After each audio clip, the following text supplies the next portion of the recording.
Welcome back to வலி cooking. Left over இட்லியில் எப்போயுமே போரிங்காக இட்லி உப்புமா செய்ய வேண்டாம்.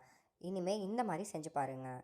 அதுக்கு ஃபஸ்ட்டு இட்லியை க்யூபாக கட் பண்ணிக்கணும். ஒரு இட்லியை 8 பீஸாக கட் பண்ணிங்கன்னா கரெக்டாக இந்த மாதிரி க்யூபாக கிடைக்கும்.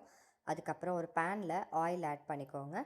அதில் நம்ம கட் பண்ணி வச்ச இட்லிஸ் எல்லாம் ஆட் பண்ணிடலாம். ஆட் பண்ணி நீங்கள் ஃப்ரை பண்ணிங்க அப்படின்னா கலர் சேஞ்ச் ஆகும் அண்ட் லைட்டாக க்ரன்ச்சி ஆகும். அந்த ஸ்டேஜில் எடுத்து வச்சுக்கலாம். அதுக்கப்புறம் அதே பேனில் ஆயில் ஆட் பண்ணி நான் இப்போ வந்து அரை கேப்சிகமும் ஒரு ஆனியனும் ஆட் பண்ணியிருக்கேன். அதுக்கப்புறம் 1 ஸ்பூன் உப்பு, 1 ஸ்பூன் மிளகாத்தூள், 1/4 ஸ்பூன் சாட் மசாலா, கரம் மசாலா வேணும்னா நீங்கள் ஆட் பண்ணிக்கலாம்.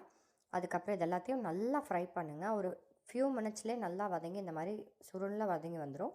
அதுக்கப்புறம் நம்ம ஃப்ரை பண்ணி வச்சுருக்க இட்லிஸ் அது கூட ஆட் பண்ணிடலாம். ஆட் பண்ணி அந்த ஆனியன், கேப்சிகம், காரம் எல்லாம் அந்த இட்லியில் ஜெல்லாகிற மாதிரி நல்லா மிக்ஸ் பண்ணி கொடுங்க. மிக்ஸ் பண்ணதுக்கப்புறம் அது மேலே மல்லித்தலையை ஆட் பண்ணிடுங்க. ஆட் பண்ணிங்கன்னா நம்மளோட சில்லி இட்லி சூப்பராக ரெடி ஆகிடும். இந்த மாதிரி செஞ்சு கொடுத்தீங்கன்னா இட்லி வந்து கண்டிப்பாக சீக்கிரமாக காலி ஆகிடும். நீங்களும் செஞ்சு பாருங்கள். எப்படி வந்ததுங்க கூட கமெண்ட்ஸ் பாக்ஸ் மூலமாக ஷேர் பண்ணிக்கோங்க.